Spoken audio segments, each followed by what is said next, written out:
Praise the Lord. അനുഗ്രഹിക്കപ്പെട്ട ഈ രാത്രിക്കായിട്ട് വീണ്ടും കർത്താവിനെ മഹത്വപ്പെടുത്തുന്നു. നമുക്ക് ഒരുമിച്ച് ഇന്നത്തെ രാത്രിയിലെ ദൈവവചന ചിന്തയ്ക്കായി ശുശ്രൂഷയ്ക്ക് ആധാരമായി 1 പത്രോസ് 5-ാം അധ്യായം 8-ാമത്തെ വാക്യം വായിക്കാം. 1 Peter chapter 5 verse 8.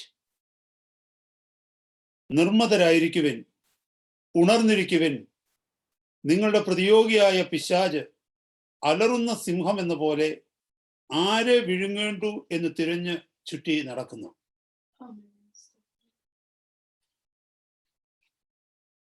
അനുഗ്രഹിക്കപ്പെട്ട ഈ വചനത്തിനായിട്ട് കർത്താവിനെ സ്തുതിക്കാം.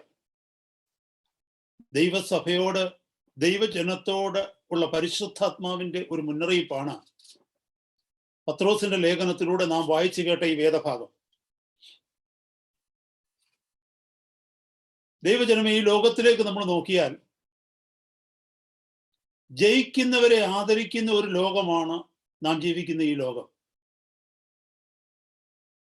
തോൽക്കുന്നവർ, അത് നമ്മുടെ മക്കളായിക്കൊള്ളട്ടെ, നമ്മുടെ കൂട്ടുകാരായിക്കൊള്ളട്ടെ, നമ്മുടെ സഹോദരങ്ങളായിക്കൊള്ളട്ടെ, നമുക്ക് ഏറ്റവും പ്രിയപ്പെട്ടവരായിക്കൊള്ളട്ടെ, ഒരു തരം അസഹ്യതയോടെയാണ് നമ്മൾ അവരെ കാണുന്നത്. നമ്മുടെ ജീവിതത്തിൽ തോൽവി സംഭവിക്കുമ്പോഴും പലപ്പോഴും നാം മറ്റുള്ളവരുടെ മുമ്പിൽ അസഹ്യത അനുഭവിക്കാറുണ്ട്. കാരണം തോൽവിയെ അംഗീകരിക്കുവാൻ തക്കവണ്ണം നമുക്ക് കഴിയത്തില്ല. എന്നാൽ തോറ്റിരിക്കുന്ന, തകർന്നിരിക്കുന്ന, സകലതും നഷ്ടപ്പെട്ടിരിക്കുന്ന, മുന്നിൽ ഒരു വഴിയും തുറക്കാതെ നിരാശയിൽ തകർന്ന് തരിപ്പണമായിക്കൊണ്ടിരിക്കുന്ന ഒരു വ്യക്തിയുടെ അടുക്കലേക്ക് കടന്നു ചെന്ന് ആ വ്യക്തിയുടെ ഭാഗത്ത് നിന്ന് ചിന്തിക്കുവാൻ, ആ വ്യക്തിയുടെ ശബ്ദമൊന്ന് കേൾക്കുവാൻ, ആ ആളിന് പറയുവാനുള്ളതെന്ന് കേൾക്കുവാൻ, അല്ല നിനക്കൊരു ഭാവി മുമ്പിലുണ്ട്, തകർന്നുപോയ, തോറ്റുപോയ നിന്നെ ജയിപ്പിക്കുവാനായി കർത്താവിന് കഴിയുമെന്നുള്ള സുവിശേഷം പറഞ്ഞ് മരണമുഖത്ത് നിന്ന് ആ വ്യക്തിയെ ജീവനിലേക്ക് കൊണ്ടുവരുവാൻ വളരെ ചുരുക്കം പേരെ കാണത്തുള്ളൂ. നമ്മുടെ വാഴ്ത്തപ്പെട്ട കർത്താവ് ഈ ഭൂമിയിലേക്ക് വന്നത് നീതിമാന്മാരെ വിളിക്കുവാനല്ല. ലൂക്കോസിന്റെ സുവിശേഷം 5-ാം അധ്യായം 32-ാമത്തെ വാക്യം കർത്താവ് പറയുന്നു, ഞാൻ നീതിമാന്മാരെയല്ല പാപികളെ മാനസാന്തരത്തിലേക്ക് വിളിപ്പാൻ അത്രേ വന്നിരിക്കുന്നത്. അപ്പൊ തോറ്റവരെ തേടിയാണ് കർത്താവ് വന്നത്. ജീവിതത്തിൽ ആശയറ്റവരെ തേടി, സകല ഭാവിയും നാമാവിശേഷമായി പോയി, ഇനി എനിക്കൊരു വഴിയില്ല, എല്ലാവരുടെയും മുമ്പിൽ ഞാൻ നിന്ദിക്കപ്പെട്ടവനായി, നിന്ദിക്കപ്പെട്ടവളായി തീർന്നു, എൻ്റെ ജീവിതം ഇതോടുകൂടി തീർന്നു പോയി എന്ന് പറഞ്ഞ് ആശയില്ലാത്തവരെ തേടിയാണ് നമ്മുടെ കർത്താവ് വന്നത്. ദൈവത്തിൽ നിന്ന് അകന്നുപോയ, പിശാചിനോട് കൂടെ നിൽക്കുന്ന, പിശാച് പറഞ്ഞത് വിശ്വസിച്ച് ജീവിതം തകർത്ത് കളഞ്ഞ, നിത്യനരകത്തിന്റെ പാതയിലായിരുന്ന അനേക കോടി മനുഷ്യരെ ഇന്നയോളം നോക്കിയാൽ ഈ നൂറ്റാണ്ടുകളിൽ കർത്താവ് വീണ്ടെടുത്തു. ദൈവത്തിന്റെ വചനം പരിശോധിച്ചാലും ക്രിസ്തീയ സഭയുടെ ചരിത്രം പരിശോധിച്ചാലും കർത്താവ് ശക്തമായി ഉപയോഗിച്ചിരുന്ന പലരിലും, അല്ലെങ്കിൽ കർത്താവ് ശക്തമായി ഉപയോഗിച്ചിരുന്ന പല വ്യക്തികളും തകർന്ന തരിപ്പണമായി പോയ അവസ്ഥയിൽ നിന്ന് ദൈവം എഴുന്നേൽപ്പിച്ചവരാ. നമ്മളിപ്പോ ഈ വാചനം വായിച്ചപ്പോൾ ഇത് പത്രോസ് എഴുതിയ ലേഖനമാണ്. പത്രോസിന്റെ ജീവചരിത്രം നോക്കിക്കഴിഞ്ഞാൽ പത്രോസ് തകർന്നു പോയവനാ, ദൈവത്തിന്റെ ഹിതത്തിനെതിരെ പ്രവർത്തിച്ചവനാ, എല്ലാം നഷ്ടപ്പെട്ടു പോയ ഒരു മനുഷ്യനാണ് പത്രോസ്. മത്തായിയുടെ സുവിശേഷം 26-ാം അധ്യായത്തിൽ അവസാന ഭാഗത്തേക്ക് വരുമ്പോൾ, മർക്കോസിന്റെ സുവിശേഷം 14-ാം അധ്യായത്തിന്റെ അവസാന ഭാഗം വരുമ്പോൾ, ലൂക്കോസിന്റെ സുവിശേഷം 22-ാം അധ്യായത്തിൽ അവസാന ഭാഗത്തേക്ക് വരുമ്പോൾ നമുക്ക് കാണാം പത്രോസ് അതിദുഃഖത്തോടെ പുറത്തുപോയി കരഞ്ഞു വന്നു. കരയുന്ന പത്രോസിനെ നോക്കിക്കഴിഞ്ഞാൽ എല്ലാം അസ്തമിച്ച ഒരു മനുഷ്യനാണ്. കർത്താവിനെ വേദനിപ്പിച്ചു, കൂടെ നിന്ന സഹോദരങ്ങളെ വേദനിപ്പിച്ചു, കർത്താവ് വെച്ച പ്രതീക്ഷ നഷ്ടപ്പെടുത്തി, എല്ലാം തകർന്ന മനുഷ്യൻ. അങ്ങനെ ഒരുവനെയാ കർത്താവ് ശക്തിയോടെ മടക്കി കൊണ്ടുവന്നത്. ഈ തോൽവി എന്ന് പറയുന്നതുണ്ടല്ലോ, it is not our destiny. Failure is just an event, not a destiny. Always remember, failure is an event, not a destiny. ഈ തോൽവി എന്ന് പറയുന്നത് നമ്മുടെ ജീവിതത്തിലെ ഒരു സംഭവമാണ്, അല്ലാതെ അത് നമ്മുടെ ഭാവിയല്ല. അതോടുകൂടി സകലതും തീരുമെന്ന് കരുതരുത് നാം യേശുവിലേക്ക് വന്നു കഴിഞ്ഞാൽ. And another thing we need to remember all the time, it is not the failure ruins us. It is what we do, what we think after we fail. That is what ruins us. നമ്മുടെ തോൽവിയല്ല നമ്മളെ തകർക്കുന്നത്. നാം തോറ്റു കഴിയുമ്പോൾ നാം ആ തോൽവിയോട് എങ്ങനെ പ്രതികരിക്കുന്നു, അതാണ് നമ്മളെ തകർക്കുന്നത്. തോറ്റുപോയ ഒരു മനുഷ്യന്റെ മുമ്പിൽ ജൂദാസ് തോറ്റുപോയി അല്ലേ? പക്ഷെ തോൽവിയോട് അവൻ പ്രതികരിച്ചത് എങ്ങനെയാ? അതാ അവനെ തകർത്ത് കളഞ്ഞത്. പത്രോസ് തോറ്റുപോയി, പക്ഷെ അവനെ തോൽവിയോട് എങ്ങനെ പ്രതികരിച്ചത് എങ്ങനെയാ? അതാ അവനെ ജയിപ്പിച്ചത്. നമ്മള് ജോൺ ന്യൂട്ടനെ കുറിച്ച് കേട്ടിട്ടുണ്ടോ? John newton one of the greatest hymn writers ആയിരുന്നു. Amazing Grace, Amazing Grace, how sweet that sound that saved a wretch like me. നമ്മൾ പാടുന്നതല്ലേ പാട്ട്? ഈ പാട്ട് എഴുതിയത് ആരാന്നറിയാമോ? John Newton. You know who was John Newton? He was a wild living person. He was a sailor. He was a slave trader. Once he was the captain of a slave ship. Slavery, അടിമക്കച്ചവടം നടത്തിക്കൊണ്ടിരുന്ന ദുർനടപ്പുകാരനായി ജീവിച്ചിരുന്ന ഒരു ചെറുപ്പക്കാരനായിരുന്നു John newton. അയാളെ സംബന്ധിച്ചിടത്തോളം ഈ ലോകമായിരുന്നു മുഴുവനും. അങ്ങനെ ഇരുന്ന ഒരുവനെയാണ് കർത്താവ് മാനസാന്തരപ്പെടുത്തി അനുഗ്രഹിക്കപ്പെട്ട ഒരു ദൈവദാസനാക്കി മാറ്റി.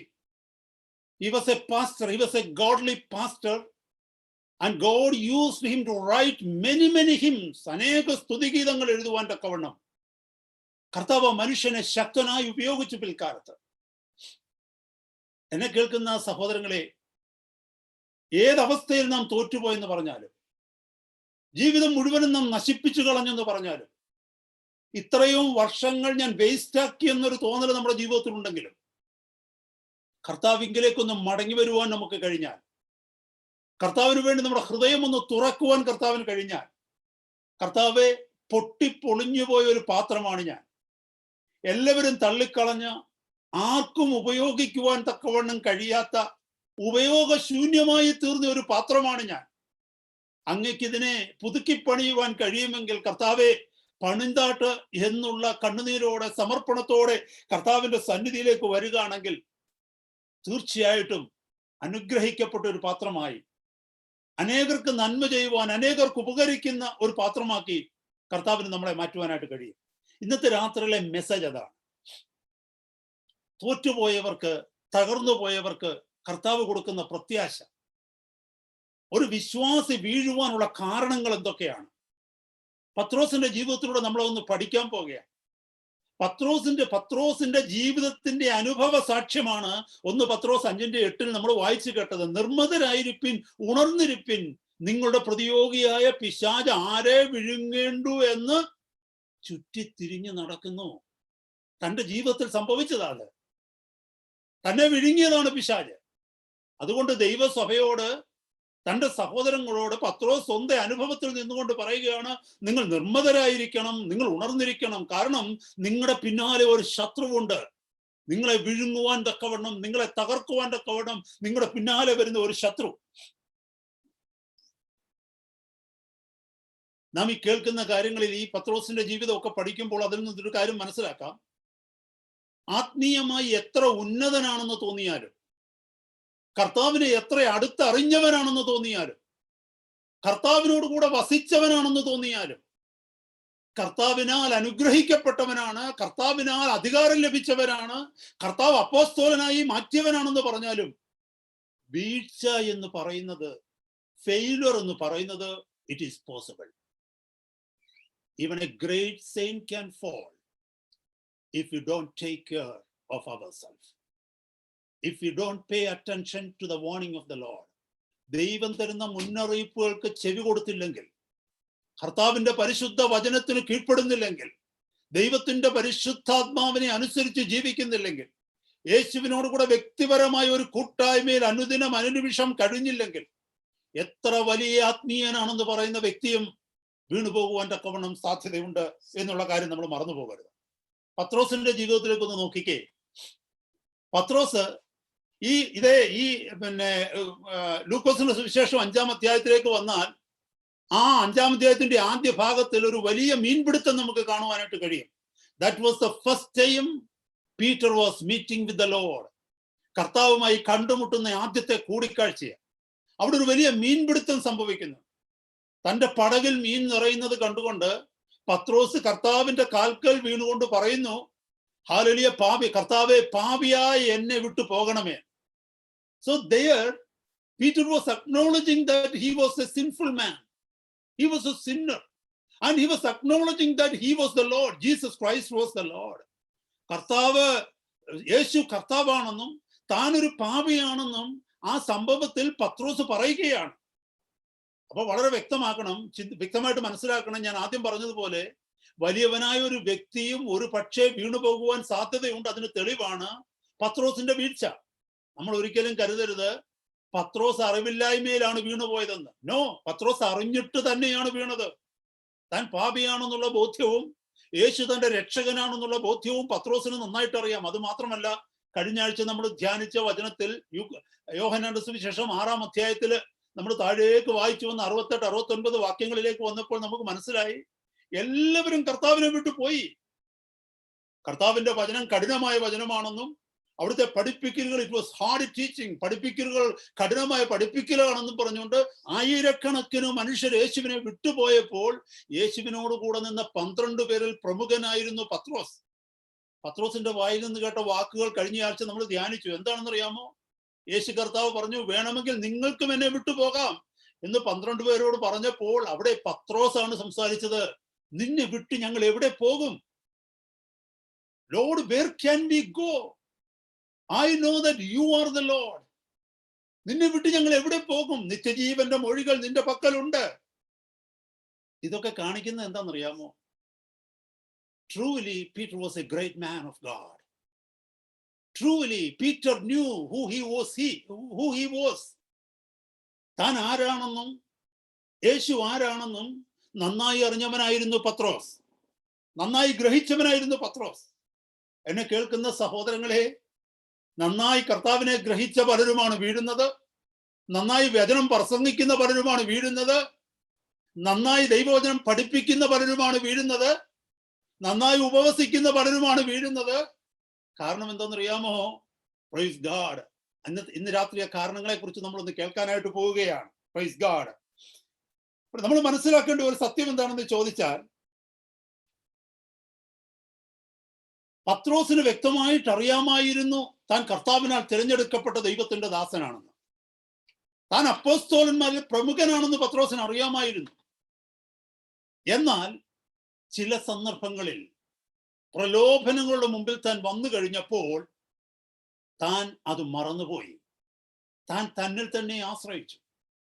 എന്നെ കേൾക്കുന്ന സഹോദരങ്ങളെ, 1 തെസ്സലോനിക്കർ 1-ാം അധ്യായം 9-ാമത്തെ വാക്യം നമ്മളെ പഠിപ്പിക്കുന്നത് എന്താണെന്ന് അറിയാമോ? വിഗ്രഹങ്ങളെ വിട്ട് നമ്മൾ ദൈവത്തിങ്കലേക്ക് തിരിയണമെന്ന്. ഹല്ലേലൂയ. ദൈവത്തിങ്കലേക്ക് തിരിയണമെന്നുണ്ടെങ്കിൽ ചിലത് വിടണം. If you are facing to the east means you are showing your back to the west. കിഴക്കോട്ട് തിരിഞ്ഞാ നമ്മൾ നിൽക്കുന്നതെന്ന് പറഞ്ഞാൽ പടിഞ്ഞാറിന് പ്രതികൂലമായി നമ്മൾ നിൽക്കണം. എങ്കിലേ നമ്മൾ കിഴക്കോട്ടാണെന്ന് പറയാൻ പറ്റത്തുള്ളൂ. യേശുവിങ്കലേക്ക് ഞാൻ തിരിഞ്ഞു എന്ന് പറയുമ്പോൾ ഞാൻ ലോകത്തിൽ നിന്ന് തിരിഞ്ഞു നിൽക്കണം. എങ്കിലേ യേശുവിന് അഭിമുഖമാകത്തുള്ളൂ. മറന്നുപോകരുത്. യേശുവിന്റെ നീതിയിൽ ഞാൻ ആശ്രയിക്കുന്നു എന്ന് പറയുമ്പോൾ എന്റെ നീതിക്ക് ഞാൻ പ്രതികൂലമായി മാറണം. Praise God. ഇതിന് രണ്ടിലും കൂടെ നിൽക്കാനൊക്കത്തില്ല. Hallelujah. My conversion must be 180 degree, not 90 degree. 90 degree എന്ന് പറഞ്ഞാൽ ഇൻ ദ മിഡിലാ.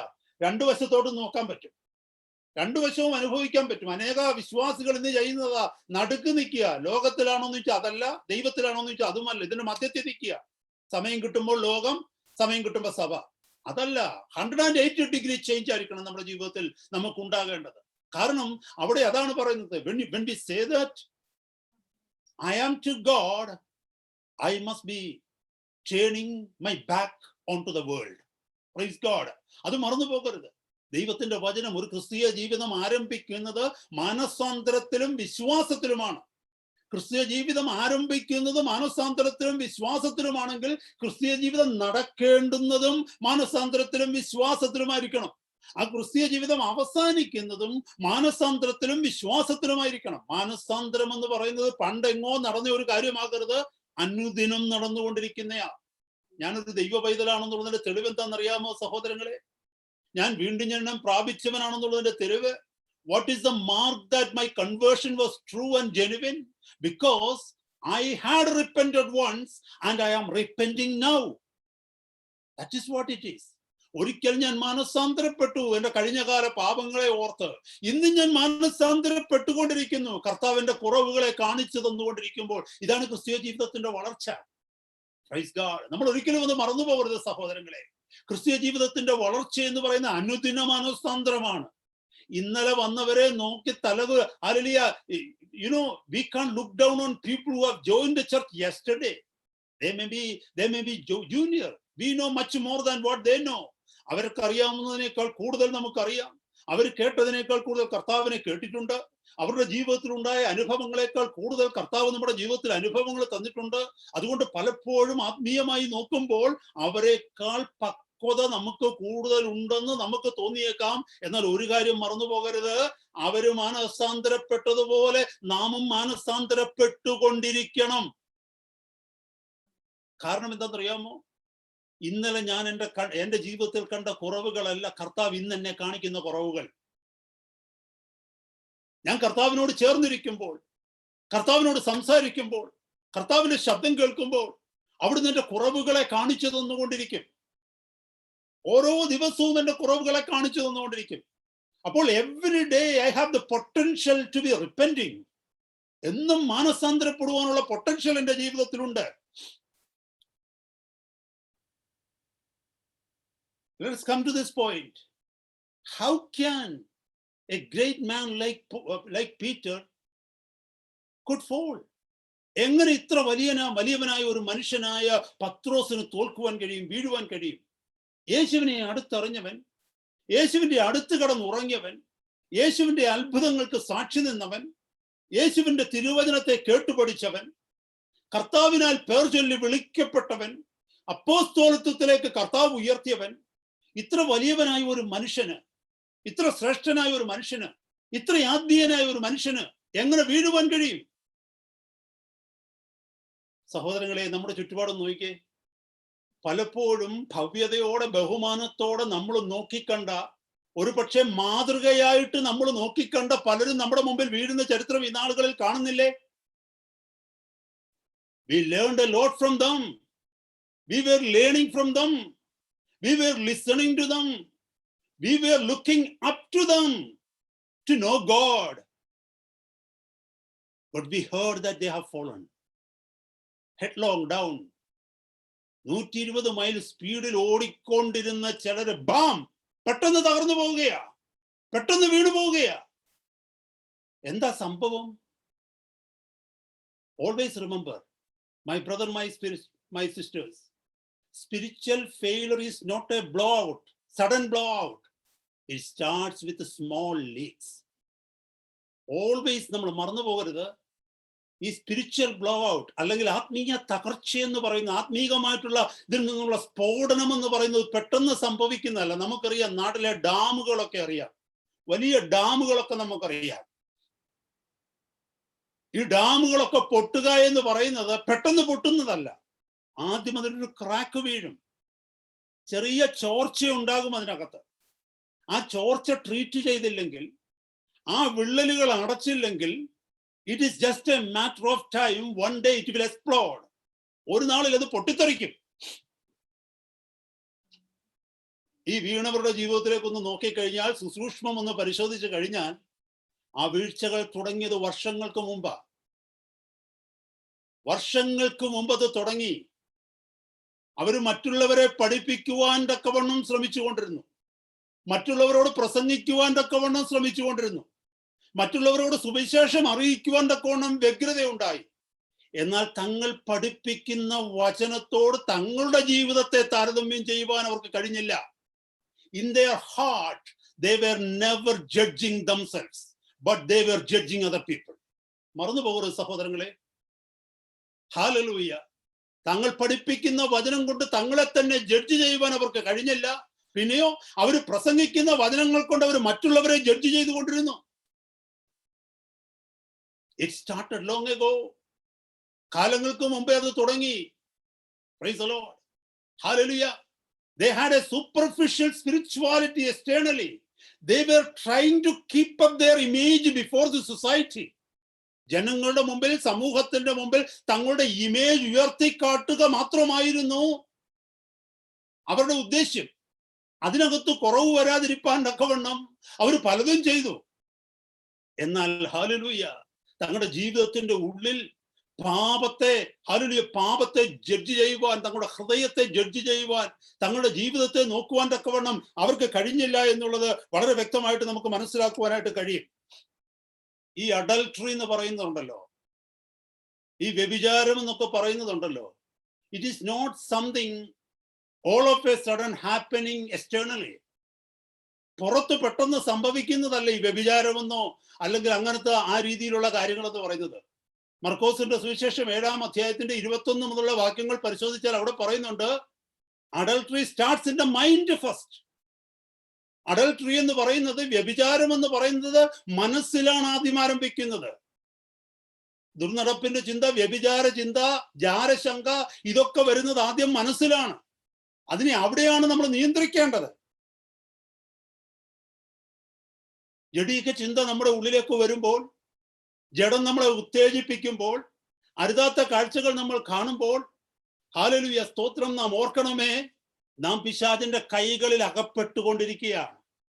സീക്രട്ടായിട്ട് അനാവശ്യമായിട്ടുള്ള കാര്യങ്ങൾ കാണുമ്പോൾ, ഫോണിലായിക്കൊള്ളട്ടെ, കമ്പ്യൂട്ടറിലായിക്കൊള്ളട്ടെ, ന്യൂസ് പേപ്പർ വായിക്കുമ്പോഴായിട്ട് കൊള്ളട്ടെ, അശ്ലീലമായ വാർത്തകൾ അന്വേഷിക്കുമ്പോൾ, അശ്ലീലമായ കാര്യങ്ങൾ ചിന്തിക്കുമ്പോൾ, പോണോഗ്രഫി ഒക്കെ കണ്ട് ആസ്വദിക്കുമ്പോൾ, സ്ത്രീകളെ രഹസ്യത്തോടെ ഒളികണ്ണിട്ട് നോക്കുമ്പോൾ, ഇതൊക്കെ നമ്മളെ എത്തിക്കുന്നത് എവിടെയാണെന്ന് അറിയാമോ? പിശാചിന്റെ കൈകളിലേക്കാണ് എത്തിക്കുന്നത്. നമ്മൾ നമ്മളെ തന്നെ അവന്റെ കയ്യിലേക്ക് കൊടുക്കുകയാണ്. നമ്മൾ ഒരിക്കലും മറന്നു പോകരുത്. കാരണം എന്താന്ന് ചോദിച്ചു കഴിഞ്ഞാൽ, our walking is not with the Lord. ഒരു കാര്യം ഞാൻ തുറന്നു പറയാൻ ദൈവമക്കളെ, Yeshu, it is impossible for a man who is walking with the Lord Jesus from Sunday to Saturday. It is so impossible for him to be seduced by a beautiful woman. യേശുവിനോട് കൂടെ ചേർന്ന് നടക്കുന്ന ഒരു വ്യക്തി തന്നെ തന്നെ ബ്രേക്ക് ചെയ്തുകൊണ്ട്, തന്നെ തന്നെ ഹംബിളാക്കിക്കൊണ്ട്, യേശുവിന്റെ കൃപയിൽ ആശ്രയിച്ചുകൊണ്ട് ഞായറാഴ്ച മുതൽ ശനിയാഴ്ച വരെ കർത്താവിനോട് കൂടെ ജീവിക്കുന്ന ഒരു വ്യക്തിയെ വശീകരിക്കുവാൻ തക്കവണ്ണം ഈ ലോകത്തിൽ ഒരു സ്ത്രീക്കും കഴിയത്തില്ല. അങ്ങനെ ഉള്ളവളെ വശീകരിക്കുവാൻ ഈ ലോകത്തിൽ ഒരു പുരുഷനും കഴിയത്തില്ല. എന്നെ കേൾക്കുന്ന സഹോദരങ്ങളെ, കർത്താവ് എന്നെ പഠിപ്പിച്ച ഒത്തിരി കാര്യങ്ങളുണ്ട്. Hallelujah, praise God. നമുക്കറിയാം അനേകരുടെ ഞാൻ ചിലരുടെ ജീവിതങ്ങളെ പഠിക്കുവാനായിട്ട് ശ്രമിച്ചു. ഈ വീണു പോയവരുടെ ജീവിതങ്ങളെ ചിലരെ പഠിക്കുവാനായിട്ട് ശ്രമിച്ചു. അങ്ങനെ ഉള്ളവരിൽ നിന്ന്, അവരുടെ വീഴ്ചയിൽ നിന്ന് ഞാൻ മനസ്സിലാക്കിയ ചില സത്യങ്ങളാണ് ഞാൻ ഷെയർ ചെയ്യുന്നത് നിങ്ങളോട്.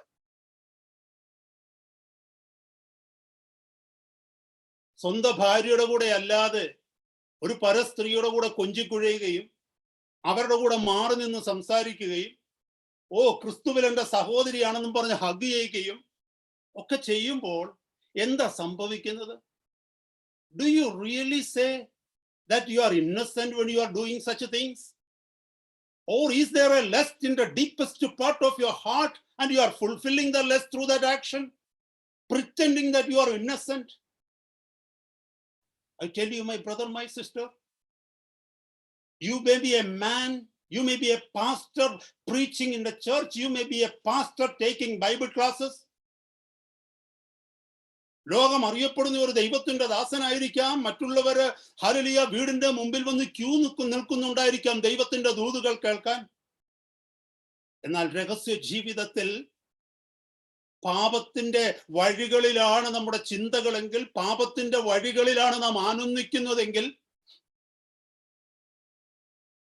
മറ്റുള്ളവർ കാണുവാൻ തക്കവണ്ണം, മറ്റുള്ളവർ കാണരുതെന്ന് ആഗ്രഹിക്കുന്നത് എന്തെങ്കിലും എൻ്റെ മനസ്സിൽ ഞാൻ ഒളിച്ചു വെച്ചിരിക്കുന്നുണ്ടെങ്കിൽ, it is something like it is a leaking out in the spiritual tires. വണ്ടിയുടെ ടയറിനകത്ത് നിന്ന് കാറ്റ് പോകുന്നത് പോലെയാ. It is something like leaking the tire from the spiritual tires, and if you don't take care of it, that will become flat one day, and it will run on the rims. അങ്ങനല്ലേ? സത്യമല്ലേ അത്? ടയറിന്റെ കാറ്റ് പോയി കഴിഞ്ഞാൽ റിമ്മേൽ ഓടേണ്ടി വരത്തില്ലേ? എന്നെ കേൾക്കുന്ന ദൈവമക്കളെ, ഈ നാളുകളിൽ നാം വളരെ വളരെ സൂക്ഷിക്കേണ്ടിയിരിക്കുന്നു. കർത്താവിന്റെ തിരുവചനം പറയുന്നത് നമ്മളെ ഓർമ്മിപ്പിച്ച് എന്താണെന്നറിയാമേ? Be sober and vigilant. നിർമ്മതരായിരിപ്പിൻ, ഉണർന്നിരിപ്പിൻ. നിങ്ങളുടെ പ്രതിയോഗിയായ പിശാച് ആരെ വിഴുങ്ങേണ്ടു എന്ന് പറഞ്ഞ് ചുറ്റിത്തിരിഞ്ഞു നടക്കുകയാണ്. നമ്മുടെ രഹസ്യ ജീവിതം കർത്താവിന്റെ സന്നിധിയിൽ സുസൂക്ഷ്മം നമ്മളൊന്ന് വാച്ച് ചെയ്യേണ്ടിയിരിക്കുന്നു. നാം വീണുപോകുവാൻ സാധ്യതയുള്ള സാഹചര്യങ്ങളെ കർത്താവിന്റെ കരങ്ങളിലേക്ക് ഏൽപ്പിച്ചു കൊടുത്തുകൊണ്ട് എക്സ്ട്രാ കെയർഫുൾ ആയിക്കേണ്ടിയിരിക്കുന്നു. എവിടെ വീഴുമെന്ന് തോന്നുന്നുവോ, എവിടെ ബലഹീനത ഉണ്ടെന്ന് തോന്നുന്നുവോ, അതിന്റെ മേൽ ദൈവകൃപയ്ക്ക് വേണ്ടി രാപ്പകൽ കണ്ണുനീരോടെ ദൈവസ്ഥനിൽ പ്രാർത്ഥിക്കേണ്ടിയിരിക്കുന്നു. അല്ലാതെ നാം നമ്മെ തന്നെ ജസ്റ്റിഫൈ ചെയ്യുവാനായിട്ട് ശ്രമിച്ചു കഴിഞ്ഞാൽ, എന്നെ കേൾക്കുന്ന ദൈവമക്കളെ, നാം വീണു പോകുവാൻ കോണമിടയായിത്തീരും. ആ വീഴ്ച ഭയങ്കരമായിരിക്കും. നിങ്ങൾക്കറിയാമോ, ചെറിയ ഒരു ചെടിച്ചട്ടി വീഴുന്ന വീഴ്ചയല്ല വലിയൊരു മരം വീഴുന്ന വീഴ്ച. നിങ്ങൾക്കറിയാമോ? ചെറിയൊരു ചെടിച്ചട്ടി വീണാൽ, ചെറിയൊരു റോസാ ചെടി വീണു കഴിഞ്ഞാൽ ആരും അറിയത്തില്ല. എന്നാൽ വലിയൊരു മരം വീഴുക എന്ന് പറഞ്ഞാൽ ആ ദേശം മുഴുവനും അറിയും. അതിന്റെ വീഴ്ച ഭയങ്കരമായിരിക്കും. ദൈവസന്നിധിയിലേക്ക് നമ്മളെ തന്നെ ഏൽപ്പിച്ചു കൊടുക്കാം. ദൈവസഭയ്ക്കകത്ത് കടന്നു വരുന്ന സമയമല്ല, ദൈവസഭയിൽ ഒന്നിച്ചു വരാതെ ഈ ലോകത്തിൽ നമ്മൾ കഴിയുന്ന സമയം. മൺഡേ മുതൽ ഫ്രൈഡേ വരെയുള്ള സമയം നാം എങ്ങനെയാണ് ചെലവഴിക്കുന്നത്? എന്തിന്റെ മുമ്പിലാണ് ചെലവഴിക്കുന്നത്? ആരോട് കൂടെയാണ് ചെലവഴിക്കുന്നത്? ഈ നാളുകളിൽ നാം ശോധന ചെയ്യുക. ദൈവത്തിന്റെ വചനത്തിന്റെ അറിവിന് നമ്മളെ നിലനിർത്താൻ പറ്റത്തില്ല. My Bible knowledge cannot help me. My preaching cannot help me. My experience in the church cannot help me. My social acceptance cannot help me. What can help me is the intimacy of my fellowship with Christ. ക്രിസ്തുവുമായിട്ടുള്ള എൻ്റെ വ്യക്തിപരമായ കൂട്ടായ്മയ്ക്ക് മാത്രമേ, പരിശുദ്ധാത്മാവുമായിട്ടുള്ള എൻ്റെ വ്യക്തിപരമായ കൂട്ടായ്മയ്ക്ക് മാത്രമേ എന്നെ സഹായിക്കുവാനായിട്ട് കഴിയൂ. അതുകൊണ്ട് ഈ ദിവസങ്ങളിൽ ദൈവപൈതലേ, ഞാനും നിങ്ങളും ഒരുപോലെ, when I am speaking, I am also included in that. I am inclusive. It is the Lord speaking to us, the church. ഈ നാളുകളിൽ നാം നമ്മെ തന്നെ സൂക്ഷിക്കുക. അപകടമുണ്ടെന്ന് ദൈവത്തിന്റെ പരിശുദ്ധാത്മാവ് മുന്നറിവ് തന്നാൽ, ഹല്ലേലൂയ, സ്റ്റെപ്പ് പുറകോട്ട് വെച്ച് മാറി നിൽക്കുക. ഹല്ലേലൂയ. എന്താണ് നമുക്ക് വളരെ വേഗത്തില്, സമയത്തിന്റെ പരിമിതിക്കുള്ളിൽ തന്നെ നിന്നുകൊണ്ട് വളരെ വേഗത്തിൽ പത്രോസ് വീണുപോയ സാഹചര്യം എന്താണ്? എന്തുകൊണ്ടാണ് പത്രോസ് വീണത്? എന്തുകൊണ്ടാണ് ഒരു വിശ്വാസി വീഴുന്നത്? എന്തുകൊണ്ടാണ് ഒരു ദൈവദാസൻ വീണുപോകുന്നത്? എന്തുകൊണ്ടാണ് ഒരു ദൈവദാസി വീണുപോകുന്നത്? നമ്മളെ ഒന്ന് വിശകലനം ചെയ്യുവാനായിട്ട് ശ്രമിക്കുക മുന്നോട്ട്. പത്രോസിന്റെ ജീവിതത്തിലേക്ക് ഒന്ന് നോക്കുമ്പോൾ ചില പ്രത്യേക കാര്യങ്ങൾ അവിടെ നമുക്ക് പഠിക്കുവാനായിട്ട് കഴിയും.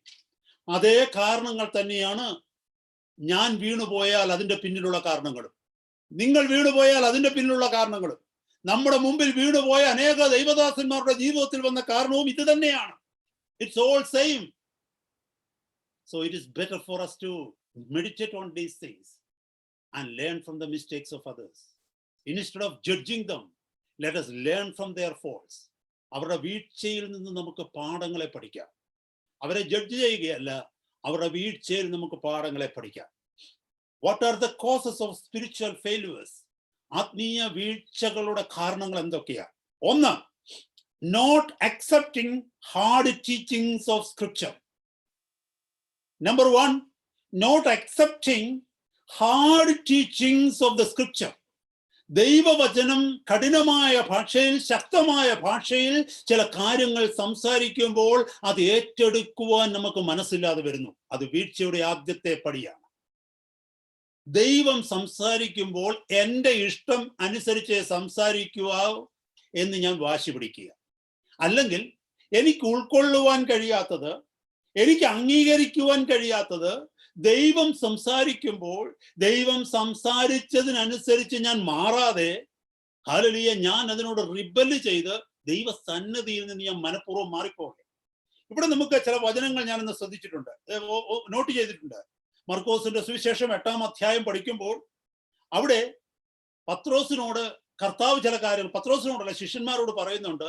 തനിക്ക് യെരൂശലേമിൽ സംഭവിക്കുവാൻ പോകുന്ന കാര്യങ്ങൾ, തന്നെ അവര് പിടിക്കുമെന്നും, താൻ ക്രൂശി കഷ്ടം അനുഭവിക്കേണ്ടി വരുമെന്നും, താൻ ക്രൂശിക്കപ്പെടേണ്ടി വരുമെന്നും എന്നൊക്കെ പറയുന്ന സമയത്ത് പത്രോസ് അവിടെ പറയുന്നുണ്ട്, കർത്താവേ, പത്രോസ് മാറ്റി നിർത്തിക്കൊണ്ട് പറയുന്നു, കർത്താവേ, അത് നിനക്കരുത്, നിനക്കങ്ങനെ സംഭവിക്കരുത്.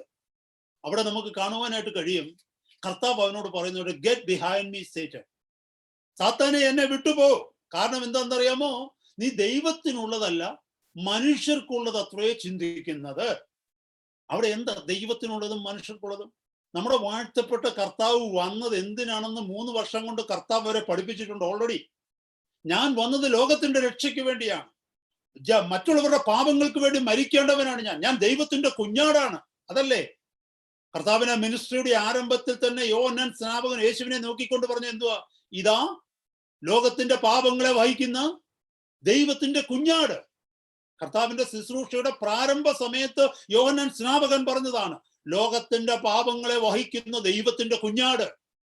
കുഞ്ഞാട് അറുക്കപ്പെടുന്നത് പോലെ താൻ അറുക്കപ്പെടേണ്ടവനാണെന്നുള്ള സത്യം ഈ ശിഷ്യന്മാരോട് കർത്താവ് ഗ്രഹിപ്പിച്ചിട്ടുള്ളതാണ്. കർത്താവ് ശ്രേഷ്ഠമേറിയ ആ സത്യത്തെ, താൻ കടന്നു വന്നതിന്റെ ഉദ്ദേശത്തെ തന്റെ ശിഷ്യന്മാരോട് പറയുമ്പോൾ അതിനെ പത്രോസ് തടയുകയാണ്. അതിനെ പത്രോസ് തടയാൻ ശ്രമിക്കുകയാണ്. അവിടെ കർത്താവിനോട് പറയുകയാണ്, അല്ല, നിനക്കങ്ങനെ സംഭവിക്കാൻ പാടില്ല എന്ന് പറഞ്ഞാൽ, നിനക്കങ്ങനെ സംഭവിക്കുവാൻ പാടില്ല എന്ന് പറഞ്ഞാൽ കർത്താവിനെ അതിൽ നിന്ന് പിന്മാറ്റത്തിലേക്ക് മാറ്റുകയാണ്. അതുകൊണ്ടാണ് കർത്താവ് പറഞ്ഞത്, get behind me Satan. Hallelujah. അവിടെ പറയുന്നു, സാത്താനെ, നീ എന്നെ വിട്ടുപോ. അത് മാത്രമാണോ? ലൂക്കോസിന്റെ സുവിശേഷം 22-ാം അധ്യായത്തിലേക്ക് വന്നു കഴിഞ്ഞാല് പത്രോസിനോട് പറഞ്ഞു, പത്രോസേ, സാത്താൻ നിന്നെ കോതമ്പ് മണി പോലെ പാറ്റും. അവൻ അനുവാദം ചോദിച്ചു, അതുകൊണ്ട് നിന്റെ വിശ്വാസം പൊയ്പോകാതിരിക്കാൻ വേണ്ടി ഞാൻ നിനക്ക് വേണ്ടി പ്രാർത്ഥിച്ചു എന്ന് പറഞ്ഞപ്പോൾ, ശ്രദ്ധിക്കണമേ സഹോദരങ്ങളെ, കർത്താവിന്റെ പരിശുദ്ധാത്മാവ് ദൈവവചനത്തിലൂടെ പറയുകയാണ്, മകനെ, മകളെ, നീ വീണു പോകുവാൻ സാധ്യതയുണ്ട്, നിന്റെ പോകുന്ന വഴികൾ ശരിയല്ല, നീ കുറച്ചുകൂടെ പ്രാർത്ഥിക്കേണ്ടിയിരിക്കുന്നു, ചില വഴികളെ വിട്ടു പോകേണ്ടിയിരിക്കുന്നു എന്ന് പറയുമ്പോൾ തിരിച്ച് കർത്താവിനോട് പറയുകയാണ്, ഞാൻ അങ്ങനൊന്നും അല്ല, എനിക്കറിയാൻ ഞാൻ എന്തുവാ ചെയ്യേണ്ടതെന്ന്. അത് തന്നെയാ പത്രോസ് ഇവിടെ പറഞ്ഞത്. പത്രോസിനോട് പറഞ്ഞു, നീ വീണുപോകും, നിന്നെ പിശാച് പാറ്റാൻ പോകുന്നു എന്ന് പറഞ്ഞപ്പോൾ അതിന് സമർപ്പിച്ചു കൊടുക്കാതെ, കർത്താവെ, നീ സകലതും അറിയുന്നു, കർത്താവെ, നീ അറിയുന്നു, എനിക്ക് വേണ്ടി പ്രാർത്ഥിക്കുന്നതിനായി നന്ദി, ഞാൻ വീഴാതിരിക്കുവാനുള്ള കൃപയെ എനിക്ക് തരണമേ എന്ന് പത്രോസ് പറയുന്നതിന് പകരം പത്രോസ് എന്തോ പറഞ്ഞെന്നറിയാമോ? ഞാൻ ഒരു നാളും വീഴത്തില്ലെന്ന. അല്ലേ? ഞാൻ നിന്നോടുകൂടെ മരിക്കാനും തയ്യാറാന്ന, ഞാൻ വീഴത്തില്ല. അതിന്റെ അർത്ഥം എന്തുവാ? കർത്താവിന് അറിയത്തില്ലെന്ന്. എന്നെ കേൾക്കുന്ന ദൈവമക്കളെ, this is what not accepting the hard teachings. നമുക്ക് അംഗീകരിക്കാൻ പറ്റുന്നത് മാത്രമേ നമ്മൾ അംഗീകരിക്കത്തുള്ളൂ. നമ്മുടെ ഡിഗ്നിറ്റിയെ, നമ്മുടെ ഈഗോയെ, നമ്മുടെ സെൽഫ് എസ്റ്റീമിനെ എതിരായിട്ട് എന്തെങ്കിലും വചനത്തിൽ കേട്ടുകഴിഞ്ഞാൽ നമ്മൾ അംഗീകരിക്കത്തില്ല. എന്നാൽ അതെന്റെ കുറവാണ്, കർത്താവ് എന്നോട് സംസാരിക്കുന്നത്, എന്റെ ഹൃദയം അറിഞ്ഞിട്ട് എന്റെ രക്ഷയ്ക്ക് വേണ്ടിയാണ് കർത്താവ് എന്നോട് ഇടപെടുന്നത് എന്ന് മനസ്സിലാക്കാതെ നമ്മൾ അതിനോട് ഹൃദയത്തിന്റെ ഉള്ളിൽ നിന്ന് റിബല് ചെയ്യുകയാണ്.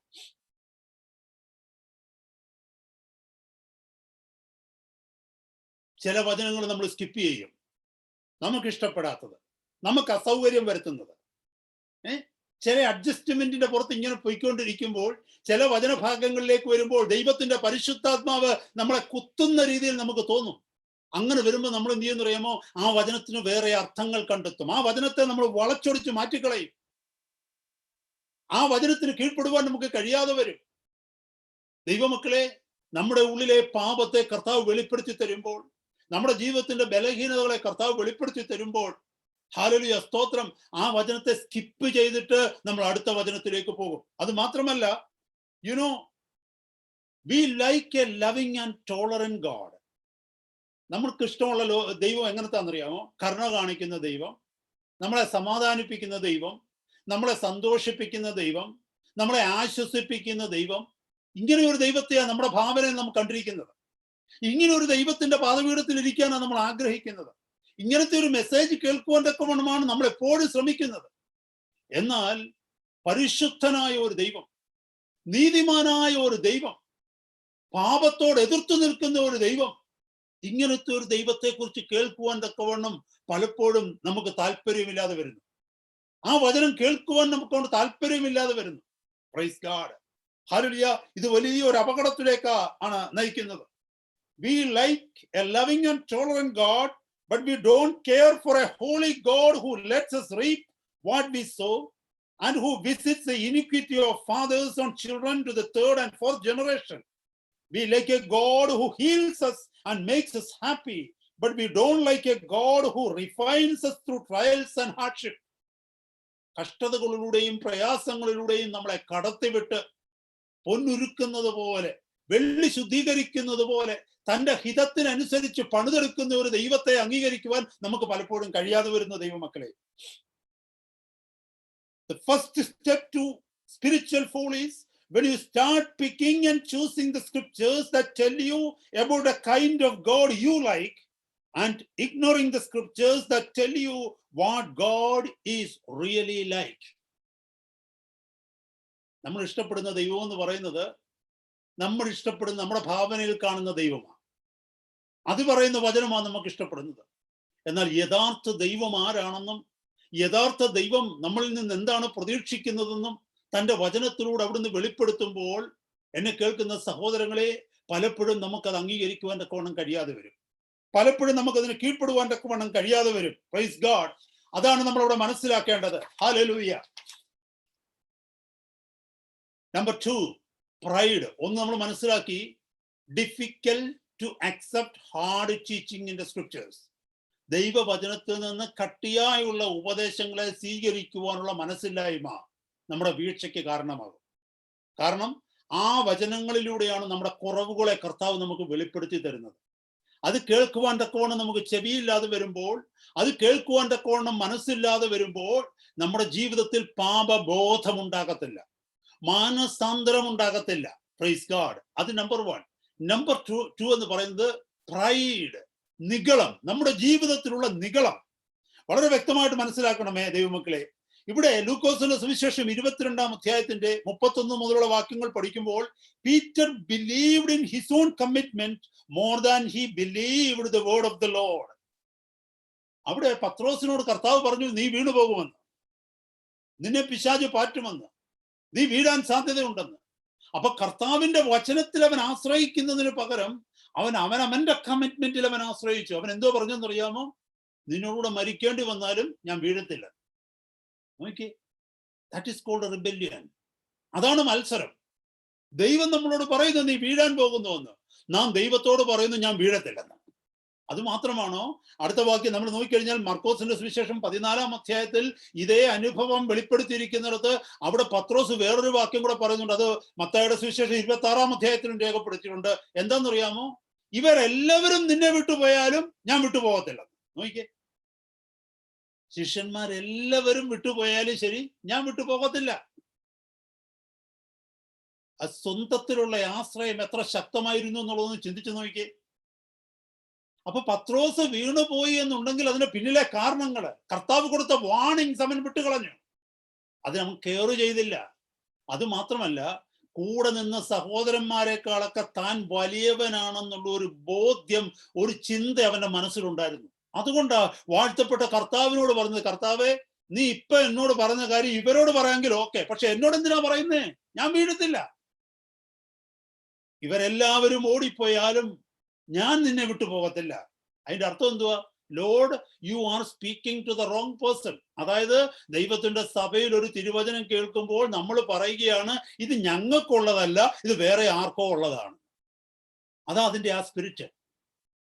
കർത്താവ് പറയുന്നു, നീ വീണു പോകും സഹോദര, നീ വീണു പോകും, പിശാച് നിന്നെ പാറ്റും, നീ ഉണർന്നിരുന്ന് പ്രാർത്ഥിക്ക്.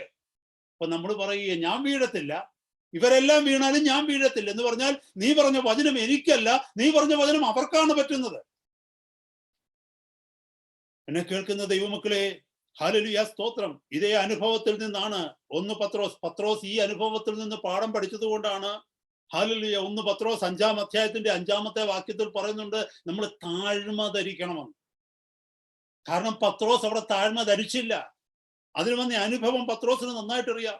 ഫിലിപ്പിയ ലേഖനം 2-ാം അധ്യായം 3-ാമത്തെ വാക്യത്തില് അപ്പോസ്തലനായ പൗലോസ് പറയുന്നുണ്ട്, ശാഠ്യത്താലോ ദുരഭിമാനത്താലോ അല്ല, താഴ്മയോടെ ഓരോരുത്തൻ മറ്റുള്ളവനെ തന്നെക്കാൾ ശ്രേഷ്ഠനെന്ന് എണ്ണിക്കൊള്ളുവിൻ. താഴ്മ, ദൈവസന്നിധിയിൽ താഴ്മ. കർത്താവേ, എന്റെ ഈ ഇരിക്കുന്ന കുഞ്ഞുങ്ങളിലൂടെ ഒരു പക്ഷെ എന്നോട് അങ്ങേക്ക് സംസാരിക്കുവാനായിട്ട് കഴിയും, എന്റെ സഹോദരിമാരിലൂടെ എന്നോട് സംസാരിക്കുവാനായിട്ട് കഴിയും, എന്റെ ഭാര്യയിലൂടെ എന്നോട് സംസാരിക്കുവാനായിട്ട് കഴിയും. ഒരുപക്ഷെ ഞാൻ ജോലി ചെയ്യുന്ന ഇടങ്ങളിൽ കർത്താവിനെ അറിയാത്ത മനുഷ്യരായിരിക്കാം അവര്. ഒരുപക്ഷെ മറ്റൊരു സാഹചര്യവും ഇല്ലെങ്കിൽ കർത്താവ് അവരുടെ വായിലൂടെ എന്നോട് സംസാരിക്കും. എത്രയോ അനുഭവങ്ങൾ ദൈവവചനത്തിലുണ്ട്, എത്രയോ അനുഭവങ്ങൾ ദൈവവചനത്തിലുണ്ട്. അബീമേലെക്കിലൂടെ അബ്രഹാമിനോട് സംസാരിച്ചതൊക്കെ നമുക്ക് അറിയാൻ പറ്റും. എത്രയോ അനുഭവങ്ങളുണ്ട്. കഴുതയുടെ വായ് തുറന്ന് ബിൽയാമിനോട് ദൈവം സംസാരിച്ചില്ലേ? കർത്താവിന് ആരിലൂടെയും നമ്മളോട് സംസാരിക്കുവാനായിട്ട് പറ്റും. പക്ഷെ നമ്മളൊരു മുൻവിധിയോടിരിക്കുകയാണ്. ഈ 8 വയസ്സുള്ള കുഞ്ഞിന് എന്നെ ഉപദേശിക്കുവാൻ എന്താ കാര്യം? ഞാൻ ചിന്തിച്ചു പോകും ചിലപ്പോൾ, ഇല്ലേ? എനിക്ക് ചിന്തിക്കാൻ പറ്റും. പക്ഷെ ആ 8 വയസ്സുള്ള കുഞ്ഞു പറഞ്ഞ വചനം, is it true in my life? ആരെന്നോട് പറയുന്നു എന്നുള്ളതല്ല. എന്നേക്കാൾ ജൂനിയർ ആയിരിക്കുന്ന ഒരു സഹോദരനായിരിക്കാം ശുശ്രൂഷ ചെയ്യുന്നത്. ആ സഹോദരൻ പറയുന്ന വചനം അത് എന്നോടാണെങ്കിൽ ഞാൻ അത് ഏറ്റെടുക്കുന്നത് എങ്ങനെയാണെന്ന് അറിയാമോ? I don't care who is speaking to me. What I care is whether that word is true in my life or not. ഈ കേൾക്കുന്നത് എൻ്റെ ജീവിതത്തിൽ സത്യമാണോ? സത്യമാണെങ്കിൽ അത് എന്നോടുള്ള ദൂത ഞാൻ ഏറ്റെടുത്തോണം. ആര് സംസാരിക്കുന്നു എന്നുള്ളതല്ല വിഷയം.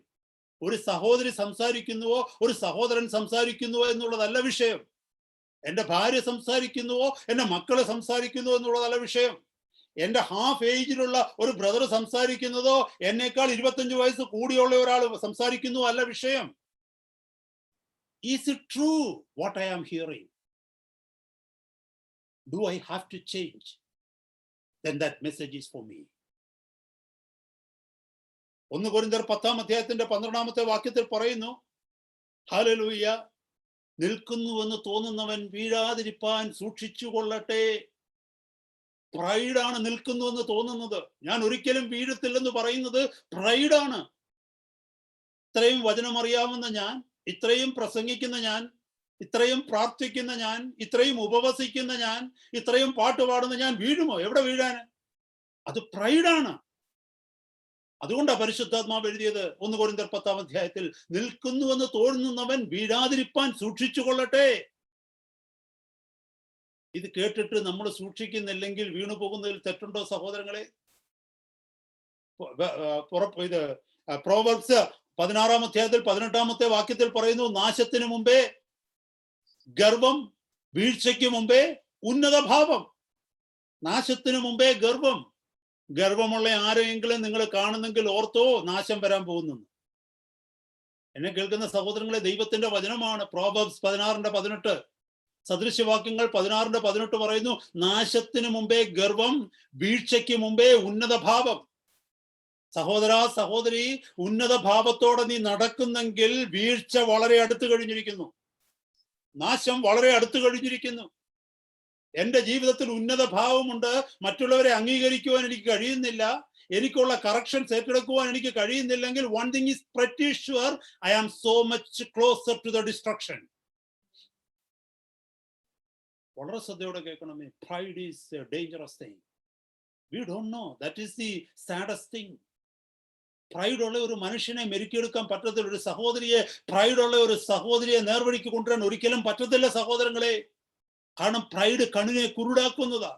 ഞാൻ ആരോ ആണെന്നുള്ള ഭാവം, എനിക്ക് എന്തോ ഉണ്ടെന്നുള്ള ഭാവം. പത്രോസിനത് പറ്റിപ്പോയി. പത്രോസ് കർത്താവിനോട് പറഞ്ഞു, കർത്താവ് അവന്റെ രക്ഷയ്ക്ക് വേണ്ടി പറഞ്ഞപ്പോൾ അവനോട് പറഞ്ഞു, എൻ്റെ സഹോദരങ്ങളെ, ഇവര് പോയാലും ശരി, ഞാൻ പോകത്തില്ല. ഹല്ലേലൂയ. ഇങ്ങനെ വരുമ്പോ എന്താ സംഭവിക്കുന്നത് അറിയാമോ? പ്രൈഡ് വരുന്നുള്ള ഒരു കുഴപ്പം എന്താണെന്നറിയാമോ? യാക്കോബിന്റെ ലേഖനം 4:6 പറയുന്നുണ്ട്. എന്താണെന്നറിയാമോ? ദൈവം നിഗളികളോട് എതിർത്തു നിൽക്കുന്നു, താഴ്മയുള്ളവർക്കോ കൃപ നൽകുന്നു. അത് കഴിഞ്ഞുള്ള വചനം എന്തോന്നറിയോ പറയുന്നത്? ദൈവത്തിന്, അതല്ലേ വാക്യം? ഞാൻ ആ വാക്യത്തിലേക്ക് നോക്കുന്നില്ല, അതല്ലേ വാക്യം? ദൈവത്തിന് കീഴടങ്ങുവിൻ, പിശാചിനോട് എതിർത്ത് നിൽപ്പിൻ, അവൻ നിങ്ങളെ വിട്ട് ഓടിപ്പോകും. കണ്ടോ കണക്ഷൻ? കണ്ടോ? ഒരു വ്യക്തി നിഗളിയാകുമ്പോൾ അവൻ പിശാചിന്റെ അറ്റാക്കിലേക്ക് വരികയാണ്. ദൈവം നിഗളികളോട് എതിർത്തു നിൽക്കുന്നു, താഴ്മയുള്ളവർക്കോ കൃപ നൽകുന്നു. ആ കൃപ ലഭിക്കാതെ വന്നു കഴിഞ്ഞാൽ എന്ത് പറ്റുമെന്ന് അറിയാമോ? പിശാച് അറ്റാക്ക് ചെയ്യും. അതുകൊണ്ട് കർത്താവ് പറയുകയാണ്, ദൈവം നിഗളികളോട് എതിർത്ത് നിൽക്കുന്നു, താഴ്മയുള്ളവർക്കോ കൃപ നൽകുന്നു. ദൈവത്തിന് കീഴടങ്ങുവിൻ, പിശാച് നിങ്ങളെ വിട്ട് ഓടിപ്പോകും. മറന്നു പോകരുത് നമ്മള്. ഹല്ലേലൂയ. ഒന്ന് പത്രോസ് 5-ാം അധ്യായം 8-ാമത്തെ വാക്യം എന്തോ വായിച്ചത്? നമ്മള് മുമ്പേ വായിച്ചു തീർത്തത്. നിർമ്മതരായിരിപ്പീൻ. ശ്രദ്ധിക്കണമേ കുഞ്ഞുങ്ങളെ, listen to me very carefully. നിർമ്മതരായിരിപ്പീൻ, ഉണർന്നിരിപ്പീൻ. നിങ്ങളുടെ പ്രതിയോഗിയായ പിശാച് ആരെ വിഴുങ്ങേണ്ടു എന്ന് ചിന്തിച്ച് ചുറ്റിത്തിരിഞ്ഞ് നടക്കുന്നു. ഞാനൊരു കാര്യം ചോദിക്കട്ടെ, കാർഡിഫിൽ ഒരു സിംഹം ഇറങ്ങിയിട്ടുണ്ടെന്ന് കേട്ടെന്ന് വെച്ചു. ഇപ്പൊ കാർഡിഫിൽ നമ്മള് BBC വെയിൽസിനകത്ത് കേൾക്കുകയാ, കാർഡിഫിലൂടെ ഒരു സിംഹം ഇറങ്ങി ചുറ്റിത്തിരിഞ്ഞ് നടക്കുന്നെന്ന് പറഞ്ഞാൽ ആരെങ്കിലും നടക്കാൻ പോകുമോ ഇതിലെ കൂടെ? Tell me how serious we will be, how vigilant we will be. അതേ അർത്ഥമായി ഇവിടെ. സിംഹം ചുറ്റിത്തിരിഞ്ഞ് നടക്കുന്നെന്ന് പറയുമ്പോൾ എത്ര ശ്രദ്ധയായിരിക്കും നമുക്കുള്ളത്? നമ്മൾ ആരെങ്കിലും നടക്കാൻ പോകുമോ? നമ്മൾ ആരെങ്കിലും മേലോട്ട് നോക്കി നടക്കുമോ? ഇല്ല. പതുക്കെ പതുക്കെ പതുക്കെ നടക്കത്തുള്ളൂ. ഓരോ ബിൽഡിങ്ങിന്റെ അടുത്ത് എന്നിട്ട് ഇങ്ങനെ നോക്കും, സിംഹം അവിടെ ഉണ്ടോ എന്ന്. We will become very careful. കാരണം എന്താ? Somebody told us there is a lion out in the city moving freely, so that if it sees somebody it will devour. Exactly അതേ വചനമാണ് ഇവിടെ പറയുന്നത്. അലറുന്ന സിംഹം പോലെ അവൻ ആരെ വിഴുങ്ങേണ്ടു എന്ന് പറഞ്ഞ് ഊടാടി സഞ്ചരിക്കുന്നു എന്ന് പറഞ്ഞാൽ, spiritually speaking, we need to be vigilant all the time. When I am reading a newspaper, when I am working on a computer, when I am sitting in my office, when I am speaking to somebody, when I am driving a car, when I am in a church, when I am out of the church, when I am going to the school, we are vigilant all the time. സിംഹം ഇവിടെ ഉണ്ട്, പിശാച് ഇവിടെ ഉണ്ട്, അവന്റെ കണ്ണുകൾ എന്റെ പിന്നാലെയാണ്. എന്നെ കേൾക്കുന്ന ദൈവമക്കളെ, this is the warning the Lord is giving to the church. ദൈവസഭയ്ക്ക് കൊടുക്കുന്ന വാണിംഗ് ആണിത്. അതുകൊണ്ട് അലറുന്ന സിംഹം പോലെ അവൻ നിങ്ങളെ പിന്നാലെ ആയിരിക്കുന്നു. അതുകൊണ്ട് സൂക്ഷ്മതയോടെ നടക്കണം. അതാ അവിടെ പറയുന്നത്. എത്ര ഭംഗിയായിട്ട് കർത്താവിന്റെ പരിശുദ്ധാത്മാവ് വചനം എഴുതി തന്നിരിക്കുന്നത് നമുക്ക്. അതുകൊണ്ട് നമ്മൾ എന്താ ചെയ്യേണ്ടത് സഹോദരങ്ങളെ? നമുക്ക് ആർക്കും, my children, you cannot avoid watching internet. നിങ്ങൾക്ക് പറയാനൊക്കത്തില്ല, so okay, from today I know that internet is tempting. I don't want to watch internet. You cannot live such a life, because your project work is there, your research papers are there, your school works are there, and you are on online school studies. You cannot avoid your computers. It is something like, a person, when he is hearing this message, he is thinking that, no, I don't want to live in the city. I am going to some deepest part of the Amazon forest and I will live there. Or I am going to the top mountain Himalayas and I live there. It is something like that. Is it possible? No. Because our Lord Jesus Christ was living right in the middle of the world, right in the middle of the people, right in the middle of the cultures, right in the middle of the opposition. He was living there. He was living there as a man who was using what all minimum things from the world, but he was living for another world. എന്നെ കേൾക്കുന്ന സഹോദരങ്ങളെ, നമ്മുടെ വാഴ്ത്തപ്പെട്ട കർത്താവ് ഈ ഭൂമിയിൽ ജീവിച്ചപ്പോൾ തനിക്ക് ആവശ്യമുള്ളതൊക്കെ താൻ ഭൂമിയിൽ നിന്ന് ഉപയോഗിച്ചിരുന്നു. ആഹാരം കഴിക്കുവാനുള്ളത്, കുടിക്കുവാനുള്ളത്, വസ്ത്രം ധരിക്കാനുള്ളത്, കിടക്കുവാനുള്ള സ്ഥലം, യാത്ര ചെയ്യുവാനുള്ള സാഹചര്യങ്ങള്, താമസിക്കുവാനുള്ള സാഹചര്യങ്ങള്, ഇതൊക്കെ കർത്താവ് നമ്മളെപ്പോലെ തന്നെ ഉപയോഗിച്ചു. പക്ഷെ കർത്താവിന്റെ ഓരോ ദിവസം നോക്കിയാലും ഒന്നറിയാം, അവൻ ഈ ലോകക്കാരനല്ല. He is for another world. എന്നെ കേൾക്കുന്ന സഹോദരന്മാരെ, സഹോദരിമാരെ, നമ്മളെ ഒരാൾ കാണുമ്പോൾ അവർ പറയണം, ഇവൻ ഈ ലോകക്കാരനല്ലെന്ന്, ഇവൻ ഈ ലോകക്കാരി അല്ല, ഇവൻ നോക്കി കാത്തിരിക്കുന്നത് മറ്റൊരു ലോകത്തിനു വേണ്ടിയാണ്. He is being guided and motivated by the principle of another kingdom. ഈ ലോകത്തിന്റെ പ്രിൻസിപ്പിൾസ് അല്ല അവനെ മോട്ടിവേറ്റ് ചെയ്യുന്നത്, ഈ ലോകത്തിന്റെ പ്രിൻസിപ്പിൾസ് അല്ല അവനെ നടത്തുന്നത്. He is being guided and controlled by the principles of another kingdom, because he is a citizen of another kingdom. മറ്റൊരു രാജ്യത്തിന്റെ പൗരനാണ്. നമ്മൾ മറന്നു പോകരുത് സഹോദരങ്ങളെ. അങ്ങനെയുള്ളവർക്ക് ദൈവകൃപയുണ്ട്. അങ്ങനെയുള്ളവരെ കർത്താവ് സൂക്ഷിക്കും. അങ്ങനെയുള്ളവർ മറ്റുള്ളവർക്ക് മാതൃകയായി മാറും, മറ്റുള്ളവർക്ക് അനുഗ്രഹമായി മാറും. ഹല്ലേലൂയ. എന്നെ കേൾക്കുന്നവർ ആരെങ്കിലും ഹല്ലേലൂയ നിരാശയോടെ ആയിരിക്കുന്നെങ്കിൽ, ജീവിതമെല്ലാം തളർന്നുപോയി, തകർത്തുപോയി, അല്ലെങ്കിൽ ഇനി ഒന്നും ബാക്കിയില്ലെന്ന് കരുതുന്നെങ്കിൽ, പത്രോസ് മടങ്ങി വന്നതുപോലെ ഒന്ന് മടങ്ങി വന്നാൽ മതി. കർത്താവ് നമ്മളെ സഹായിക്കും, കർത്താവ് നമ്മളെ ബലപ്പെടുത്തും. ഞാൻ വേഗം മുന്നോട്ട് പോകട്ടെ. നമ്മൾ എന്തൊക്കെയാണ് കേട്ടത്? ഒന്ന്, spiritual failure starts with not accepting hard teachings in the scripture.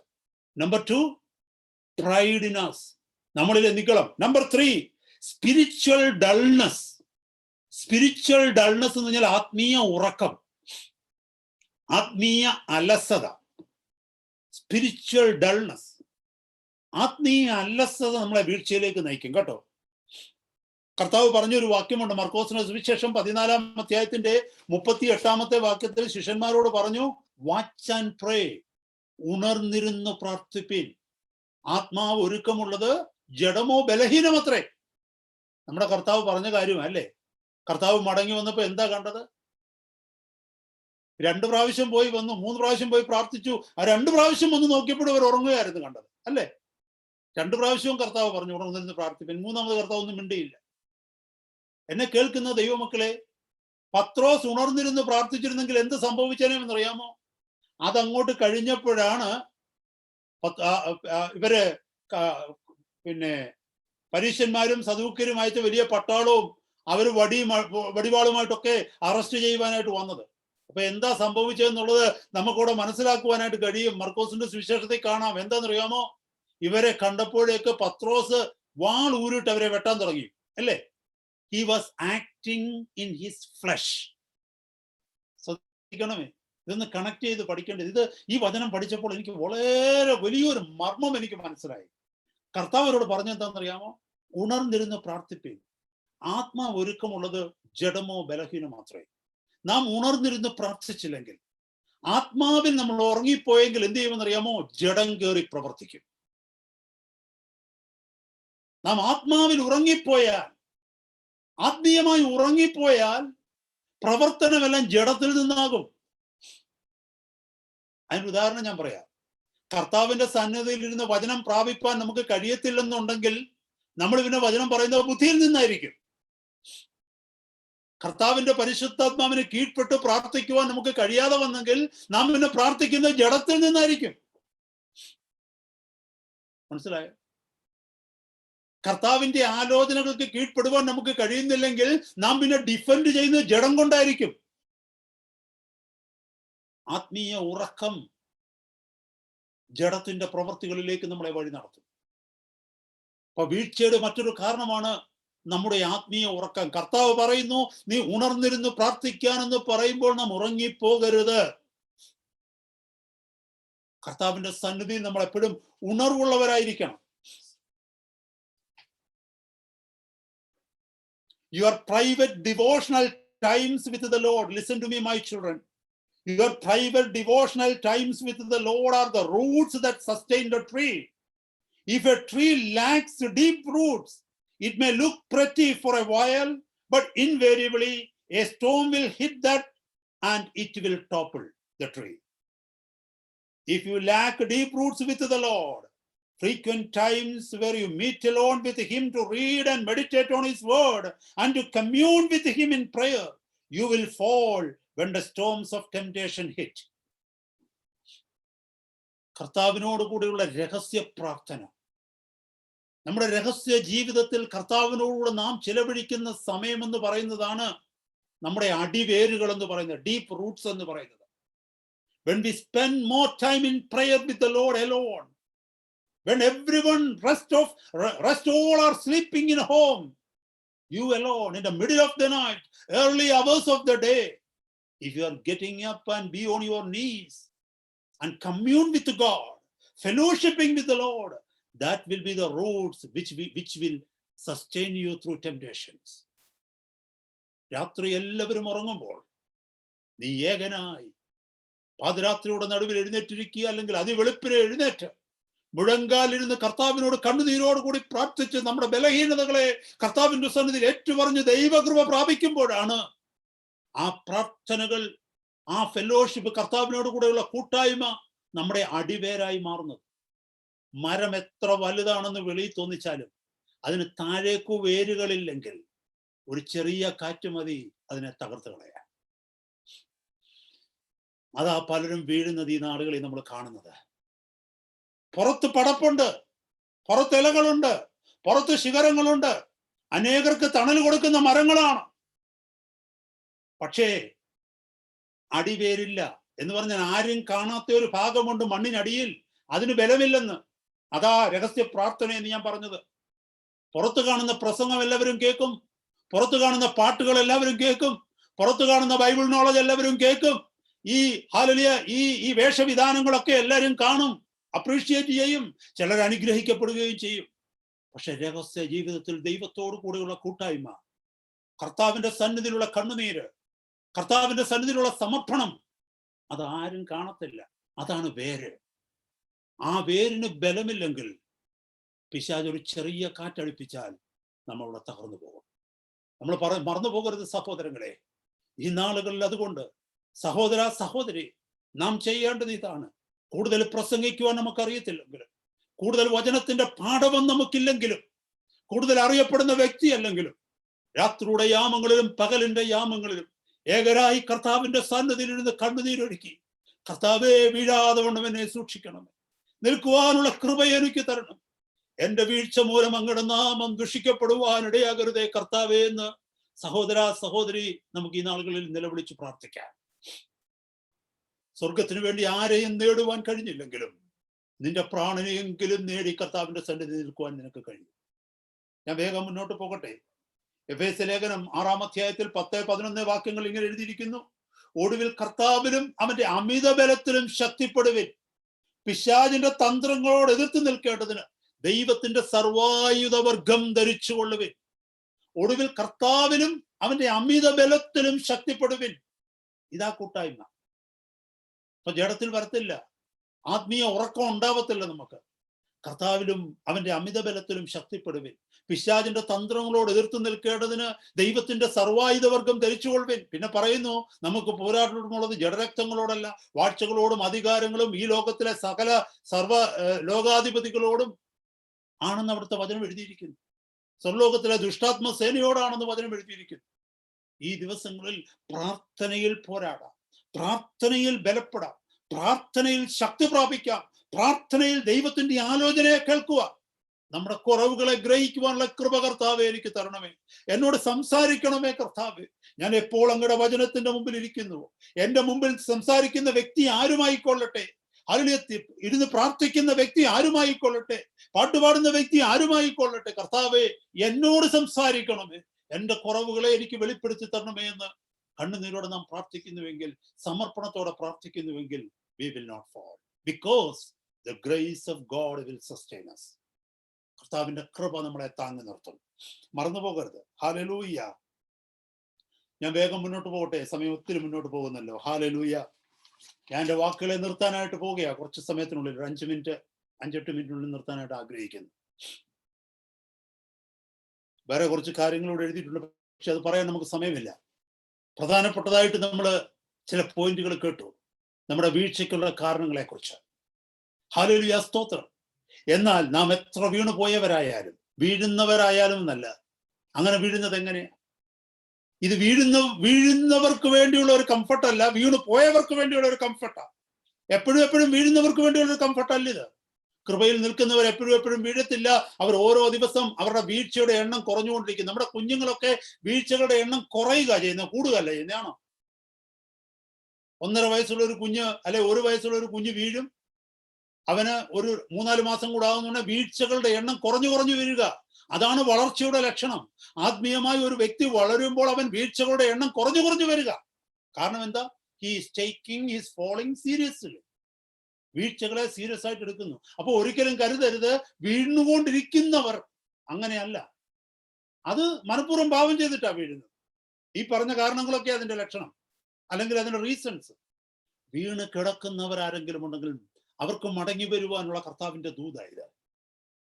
തകർച്ചയിൽ ജീവിക്കുന്നവരാരെങ്കിലും ഉണ്ടെങ്കിൽ, തോൽവിയിൽ ജീവിക്കുന്നവരാരെങ്കിലും ഉണ്ടെങ്കിൽ അവർക്ക് കർത്താവിന്റെ സന്നിധിയിൽ മടങ്ങി വരുവാനുള്ള ദൂതായത്. If we will repent of our spiritual failures, God will restore us and use us again in his service. നാം മടങ്ങി വരുവാൻ തയ്യാറാവുകയാണെങ്കിൽ കർത്താവ് നമ്മളെ റിസ്റ്റോർ ചെയ്യും. കർത്താവ് തന്റെ സേവനത്തിലേക്ക്, കർത്താവിന്റെ മഹത്വത്തിലേക്ക് നമ്മളെ ഉപയോഗിക്കും. ഈ ലൂക്കോസിന്റെ സുവിശേഷം 22-ാമത്തെ 61-ാമത്തെ വാക്യത്തിൽ ഒരു വാക്യം പറയുന്നു, Peter remembered the word of the Lord. Hallelujah.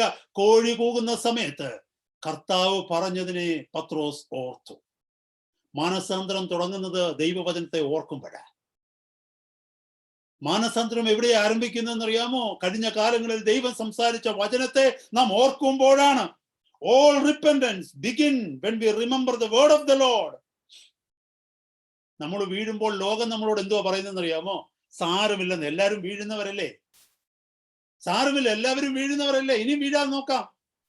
ലോകം അങ്ങനെയാ പറയുന്നത്. പക്ഷെ ദൈവം പറയുന്നത് എന്താണെന്നറിയാമോ? വീഴുന്ന നിനക്ക്, ഹല്ലേലൂയ സ്തോത്രം, എന്നോടുകൂടെ വസിക്കാൻ കഴിയത്തില്ല. കാരണം God's word is the supreme authority. വീഴുന്നവരെ ലോകം ആശ്വസിപ്പിക്കും ഇങ്ങനെ പറഞ്ഞു. എന്താ? സാരമില്ല, ഞാനും വീഴുന്ന, നിങ്ങളും വീഴുന്ന, എല്ലാവരും വീഴുന്ന. അവരെ നോക്ക്, അവരും വീഴുന്നവരല്ലേ? വീണവരെ നോക്കിയാൽ നമ്മൾ വീഴും, ജയിച്ചവരെ നോക്കിയാൽ നമ്മൾ ജയിക്കും. മറന്നു പോകരുത്. വീഴുന്നവരെ നോക്കിയാണ്. ദാവീദ് വീണതിനെ കുറിച്ച് പാട്ടുപാടി ജീവിക്കുകയാണെങ്കിൽ ദാവീദിനെ പോലെ നമ്മളും വീഴും. യേശു ജയിച്ചതിനെ പോലെ പാട്ടുപാടുകയാണെങ്കിൽ യേശു ജീവിച്ചതുപോലെ ജയാളിയായി ജീവിപ്പാൻ നമുക്ക് പറ്റും. മറന്നു പോകരുത് സഹോദരങ്ങളെ. ഹല്ലേലൂയ. ഞാൻ എൻ്റെ വാക്കുകളെ നിർത്തുകയാണ്. പത്രോസിനെ കുറിച്ച് നമുക്കറിയാം.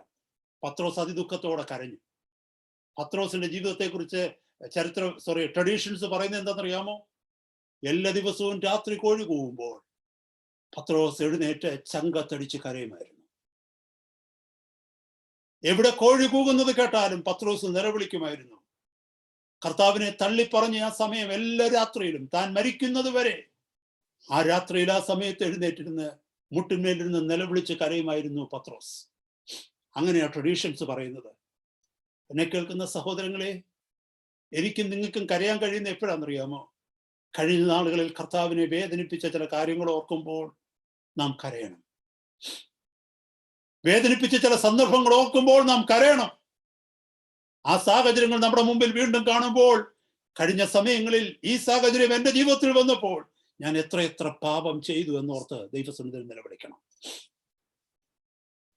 പത്രോസിനെ കർത്താവ് ഉപയോഗിച്ചത് നമുക്കറിയാൻ പറ്റും. ഉത്ഥാനം ചെയ്ത കർത്താവ് മറിയയോട് പറയുന്നുണ്ട്, നീ പോയി ശിഷ്യന്മാരോടും പത്രോസിനോടും പറയാൻ പറയുന്നുണ്ട്. പത്രോസിന്റെ പേര് പിന്നീട് വ്യക്തമായിട്ട് എടുത്തു പറയുന്നുണ്ട്. അത് മാത്രമല്ല, ദൈവവചനത്തിലെ മറ്റു ചില ഭാഗങ്ങളില് പത്രോസ് കർത്താവ് ലൂക്കോസിന്റെ സുവിശേഷം 24-ലാണെന്ന് തോന്നുന്നു, പത്രോസിന് കർത്താവ് പ്രത്യക്ഷപ്പെടുന്നുണ്ട്. മറ്റാ ഒരു ശിഷ്യന്മാർക്കും പ്രത്യക്ഷപ്പെടാതെ കർത്താവ് പത്രോസിന് മാത്രമായിട്ട് പ്രത്യക്ഷപ്പെടുന്നുണ്ട്. അപ്പോസ്തല പ്രവൃത്തിക്കകത്ത് നമ്മൾ കേൾക്കുന്നുണ്ട്. അവിടെ അപ്പോസ്തല പ്രവൃത്തി ഏത് അധ്യായമാണെന്ന് ഞാൻ ഓർക്കുന്നില്ല. അവിടെ പൗലോസ് പറയുന്ന കൂട്ടത്തിൽ പറയുന്നുണ്ട്, പത്രോസിനും ശേഷം ശിഷ്യന്മാർക്കും കർത്താവ് പ്രത്യക്ഷനായി. നമുക്ക് പിന്നെ അറിയാം, അപ്പോസ്തല പ്രവൃത്തി പെന്തിക്കോസ്തി നാളിൽ പത്രോസ് നിന്നുകൊണ്ട് ശുശ്രൂഷ ചെയ്യുമ്പോൾ കർത്താവ് ശക്തമായ അഭിഷേകം അവന്റെ മേൽ പകർന്ന ഒറ്റ പ്രസംഗം കൊണ്ട് 3000 പേര് മനസ്സാന്തരപ്പെടുവാൻ തക്കവണ്ണം കർത്താവ് കൊടുത്ത് അവനെ ശക്തമായി ഉപയോഗിച്ചതായിട്ട് നമുക്ക് കാണുവാനായിട്ട് കഴിയും. ഇതൊക്കെ നമ്മളെ പഠിപ്പിക്കുന്നത് എങ്ങനെയാണെന്നറിയാമോ? പത്രോസിന്റെ കണ്ണുനീരോട് കൂടിയുള്ള സമർപ്പണം, മടങ്ങി വരവ്, കർത്താവിന്റെ സന്നിധിയിലുള്ള നിലവിളി. നമ്മളെ പാരമ്പര്യം കേട്ടതുപോലെ, ട്രഡീഷൻ കേട്ടതുപോലെ, താൻ മരിക്കുന്നത് വരെയും കർത്താവിനെ താൻ ഒറ്റിക്കൊടുത്തവനാണെന്നുള്ള ബോധ്യം തന്നെ താഴ്മയിൽ നടത്തി. That gave him humility all the time. When people appreciate him, he remembers the way, he remembers the time he denied Christ. He always remembers. So it keeps him humble all the time. കഴിഞ്ഞ കാലങ്ങളിൽ നമുക്ക് വന്ന തോൽവികൾ ജീവിതത്തിന്റെ അവസാനം വരെ നമ്മളെ താഴ്മയിൽ നടത്തണം. നിഗളിക്കുവാൻ നമുക്കിടമില്ല. കാരണം ഹല്ലേലൂയ, മുമ്പ് പറഞ്ഞ അമേസിംഗ് ഗ്രേസിനകത്ത് പാടിയതുപോലെ, hallelujah, that saved a wretch like me. Hallelujah. ഞാനൊരു ചെറിയ സംഭവം പറഞ്ഞുകൊണ്ട് ഞാൻ നിർത്താനായിട്ട് ആഗ്രഹിക്കുന്നു. Praise God. നിങ്ങൾ ആരെങ്കിലും കേട്ടിട്ടുണ്ടോ റോബർട്ട് റോബിൻസനെ കുറിച്ച്? He is another hymn writer, Robert Robinson. And he was a wild living young man. വളരെ ദുർനിറപ്പുകാരനായി ജീവിച്ച ഒരു മനുഷ്യനായിരുന്നു Robert Robinson, especially when he was a young teenager. ഒരിക്കൽ അവനും അവന്റെ കൂട്ടുകാരും കൂടെ കൂടി ജോർജ് വൈറ്റ്ഫീൽഡിന്റെ ഒരു മീറ്റിംഗ് നടക്കുന്നിടത്ത് അലങ്കോലം ഉണ്ടാക്കാനായിട്ട് കടന്നുപോയി. എന്നാൽ അവിടെ കടന്നുപോയപ്പോൾ അവിടെ കേട്ട സുവിശേഷം തന്നെ മാനസാന്തരത്തിലേക്ക് നയിച്ചു. അങ്ങനെ താൻ മാനസാന്തരപ്പെട്ട ഒരു ദൈവ പൈതലായി തീർന്നു. ദൈവത്തോട് കൂടെ ചേർന്നവൻ വസിക്കുവാനായിട്ട് തുടങ്ങി. ദൈവത്തിൻ്റെതായിട്ടുള്ള കൃപ അനുഭവിച്ചു. 23-ാമത്തെ വയസ്സിൽ മനോഹരമായ ഒരു പാട്ട് അവൻ എഴുതി. നിങ്ങൾക്ക് എല്ലാവർക്കും ആ പാട്ട് അറിയാമായിരിക്കും അല്ലേ? Come thou fount of every blessing, come thou fount of every blessing, tune my heart to sing thy grace. എനിക്കതിന്റെ ട്യൂൺ ശരിക്കും അറിയില്ല. മനോഹരമായ ഒരു പാട്ടാണ്. ആയിരക്കണക്കിന് മനുഷ്യരെ സ്വാധീനിച്ച ഒരു പാട്ടാണത്. Come thou fount of every blessing. ആ പാട്ട് എഴുതിയത് റോബർട്ട് റോബിൻസൺ. ഈ പാട്ട് 23-ാമത്തെ, at the age of 23 he wrote this hymn. എന്നിട്ട് എന്ത് ചെയ്തു? He became a Baptist pastor and he became a hymn writer. Many years he was serving the Lord. Finally, what happened, you know? After a few years, his doctrine changed. He started believing യൂണിറ്റേറിയനിസം. യൂണിറ്റേറിയനിസം എന്ന് പറഞ്ഞാൽ ഏകദൈവ വിശ്വാസം, Trinity ഇല്ലെന്ന് വിശ്വസിക്കുവാനും പഠിപ്പിക്കുവാനുമായിട്ട് തുടങ്ങി. So he went away from the presence of the Lord. He became a false preacher. He became a false, prophet type. അങ്ങനെ ഒരിക്കൽ he became so depressed. You know that when a person leaves from the presence of God, he became depressed. The old life has gone. The old joy has gone. വീണുപോയി. പത്രോസിന് പറ്റിയതുപോലെ അയാൾ വീണുപോയി. ഒരു ദിവസം ഒരു stage കോച്ചിൽ അയാൾ യാത്ര ചെയ്തുകൊണ്ടിരിക്കുക. സ്റ്റേജ് കോച്ച് എന്ന് പറഞ്ഞാൽ പഴയ കുതിരവണ്ടികൾ. അങ്ങനെ യാത്ര ചെയ്തുകൊണ്ടിരിക്കുമ്പോൾ തൊട്ടടുത്തിരുന്ന സ്ത്രീ ഒരു മൂളിപ്പാട്ട് പാടുകയാണ്. She was singing, she was just singing a hymn. As she was singing the hymn, this Robert Robinson was listening. What is she singing? It was this song that the woman was singing. With a broken heart, Robert Robinson asked that woman, "Can you sing that song, hymn once again?" She said, "Yeah, I will." She started singing it again. This man was breaking into tears. She asked him, "Why are you crying? What happened? Did you like this song?" He said, "Yes." And she said, "You know who has written this song?" This woman asked him, "You know who has written this song?" And she said, "I don't know who has written this song, but I know this song and I like this song very much." And this broken man, Robert Robinson, said, "It is me, a wretched sinner. Years ago, when I was a young man, I myself wrote this song, wrote this hymn." ഇത് ഞാൻ എഴുതിയ പാട്ടാ. വർഷങ്ങൾക്ക് മുമ്പ് എൻ്റെ കർത്താവിനെ ഞാൻ അറിഞ്ഞ നാളുകളിൽ അവൻ്റെ സ്നേഹത്തിൽ ഞാൻ എഴുതിയ പാട്ടായത്. ആ സന്തോഷത്തിലേക്ക് മടങ്ങി വരാൻ ഞാൻ ആഗ്രഹിക്കുന്നു. സഹോദരി, എനിക്ക് വേണ്ടി ഒന്ന് പ്രാർത്ഥിക്കുമോ? നിങ്ങൾക്കറിയാമോ, that confrontation, that experience brought him back to the grace of God. The rest of his life, he was a blessing to so many people. He came back to life. He came back to the Lord. അവന് കർത്താവിലേക്ക് മടങ്ങി വരുവാൻ തക്കോണമിടയായി തീർന്നു. എന്നെ കേൾക്കുന്ന സഹോദരങ്ങളെ, ജീവിതത്തിൽ എത്രമാത്രം തോറ്റിയ അവസ്ഥയിലാണ് ജീവിക്കുന്നതെങ്കിലും, തകർന്നു പോയ അവസ്ഥയിലാണ് ജീവിക്കുന്നതെങ്കിലും, ഇന്നത്തെ രാത്രികാലം കർത്താവേ, here I am, O Lord. Pour thy grace into my life and use me. Refresh me.